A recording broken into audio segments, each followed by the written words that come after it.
Ako si Jade Buhoy at narito ang mga napapanahong balita. Inanunsyo ng Department of Health o DOH na matapos ang opisyal na pagdeklara ng Quezon City ng dengue outbreak, 8 lugar sa bansa ang nakahanda na ring magdeklara kasunod ng patuloy na paglobo ng kaso sa mga lugar.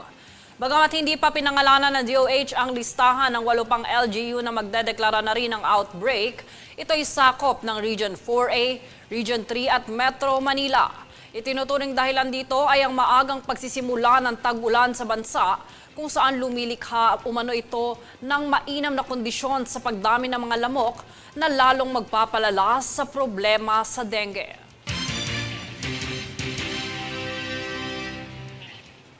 Samantala, nananatiling malaya ang Pilipinas mula sa foot and mouth disease kaya't wala umanong dapat ikabahala ang publiko. Daniza Lopez para sa balita.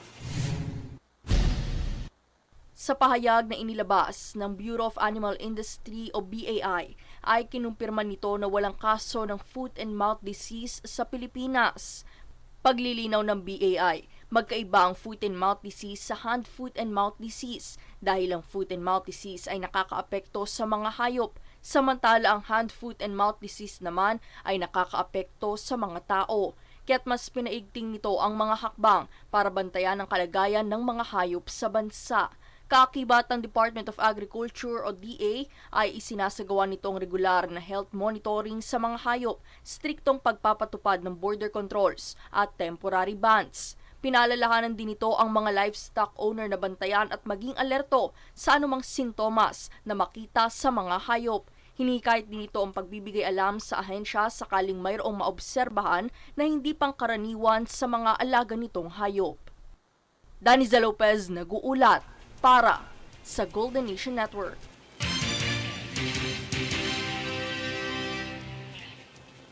Itinalaga ng Bureau of Fire Protection o BFP si John Arcilla bilang Advocacy Ambassador para sa Fire Prevention Month 2025 upang isulong ang kamalayan sa kaligtasan sa sunog at kahanduan sa sakuna. Bilang isang kilalang aktor at kauna-unahang Pilipinong nagkamit ng Volpi Cup sa Venice International Film Festival, gagamitin ni Arcilla ang kanyang impluwensya upang ipalaganap ang tamang kaalaman sa pag-iwas sa sunog sa buong bansa. Umaasa ang BFP na sa tulong ni Arcilla, mas maraming Pilipino ang mahihikayat na maging handa at maagap upang maprotektahan ang kanilang buhay at ari-arian laban sa mapanirang sunog.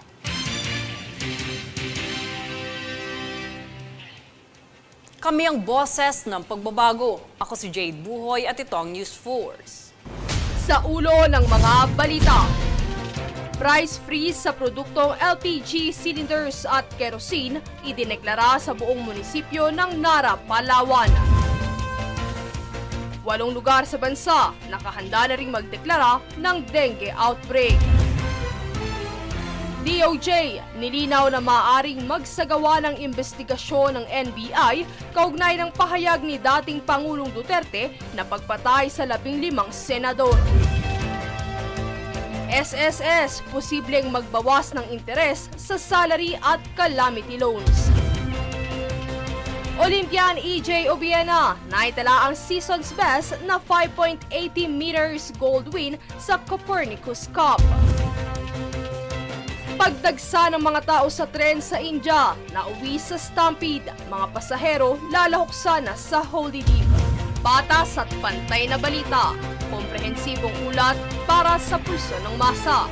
Ito ang News Force.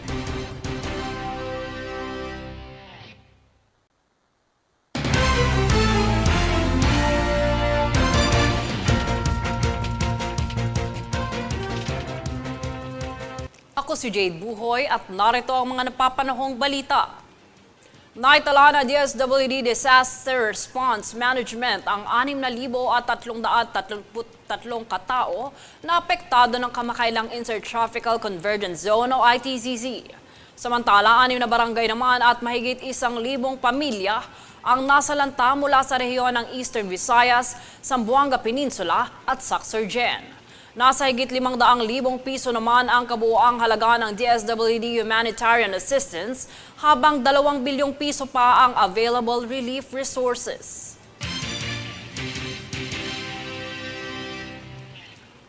At kakaibang kababalaghan ang imbestigahan ng Department of Education. Layo nitong panagutin ang mga paaralang sangkot sa mga umano'y mga ghost students sa voucher program para sa mga senior high school student. Narito ang ulat ni Francis Riodique.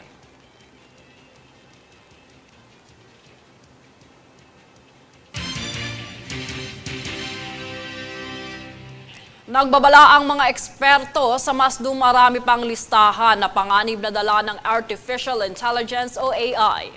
Sa inilabas na ulat ng AI Action Summit sa Paris nitong kalagitnaan ng Pebrero, mula sa cybercrime, scam at pagbubunyag ng walang pahintulot na intimate image hanggang sa AI-enabled terrorism at biological threat, ngayon nadagdagan pa ito ng mga material para sa AI-generated child sexual abuse. Binigyan din ng mga eksperto ang pangangailangan babilisin ang pagtugon sa mga nasabing issue dahil sa lubos na nakakabahalang panganib na maaaring dalhin ng paggamit ng AI.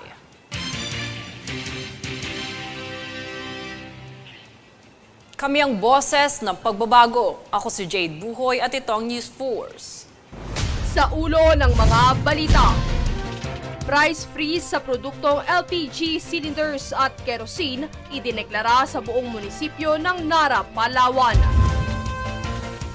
8 lugar sa bansa nakahanda na ring magdeklara ng dengue outbreak. DOJ nilinaw na maaaring magsagawa ng investigasyon ng NBI kaugnay ng pahayag ni dating Pangulong Duterte na pagpatay sa 15 senador. SSS posibleng magbawas ng interes sa salary at calamity loans. Olympian EJ Obiena naitala ang season's best na 5.80 meters gold win sa Copernicus Cup. Pagdagsa ng mga tao sa tren sa India na uwi sa stampede, mga pasahero lalahok na sa Holy Deep. Patas at pantay na balita, komprehensibong ulat para sa pulso ng masa. Ito ang News Force.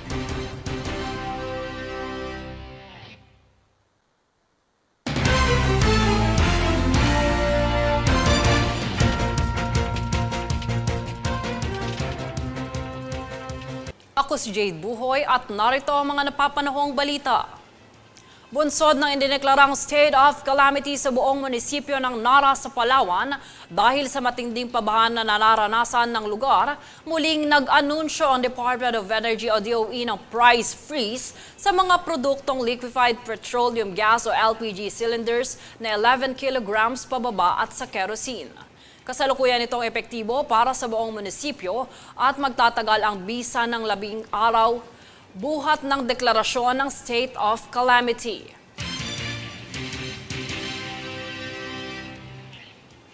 Sinampahan ng kaso ng CIDG si dating Pangulong Rodrigo Duterte kaugnay ng pagbabanta umano nito sa mga buhay ng mga senador. Ayon naman sa DOJ, maaaring magsagawa ng investigasyon ng NBI sa naturang issue. Narito ang report ni Francis Riodique. Nilinaw ng Department of Justice na maaaring magsagawa ng motu proprio investigation ang NBI ukol sa naging pahayag ni dating Pangulong Duterte na pagpatay sa 15 senador. Ito ang kinumpirma ni DOJ Secretary Jesus Crispin Remulla. Matatanda ang sinampahan ng CIDG ng kasong unlawful utterances at inciting to sedition si Duterte. Giit naman ni dating presidential spokesperson Salvador Panelo, biro lamang umano ang mga sinambit na salita ng dating Pangulo. Sa panig naman ng NBI, hindi direktang sinasabi ni Director Jaime Santiago na itinuturing niya itong biro, pero iginiit niya na kinokonsidera itong biro ng publiko. Nilinaw din ni Santiago ang kaibahan ng pagbabantang ginawa ng anak ni Digong na si Vice President Sara Duterte. Aniya ang naging pahayag ni Digong ay sa isang political rally, samantalang ang pagbabanta umano ni VP Sara sa Presidente, First Lady at House Speaker ay sa isang ipinatawag na press con. Kinumpirma naman ng NBI na hindi ito magsasagawa ng investigasyon hanggat walang naghahain ng reklamo, partikular na ang mga senador. Francis Riodique, nag-uulat para sa Golden Nation Network.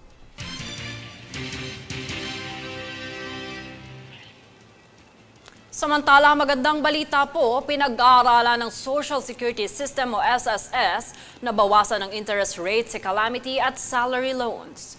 Ayon kay PhilHealth President and CEO Robert Declaro, ito ay para mapagaan ang bayad at mapabuti pa ang serbisyo sa publiko. Dagdag pa niya, nais ring pasimplehin ng SSS ang mga requirement at mga proseso ng Annual Confirmation of Pensioners Program nito.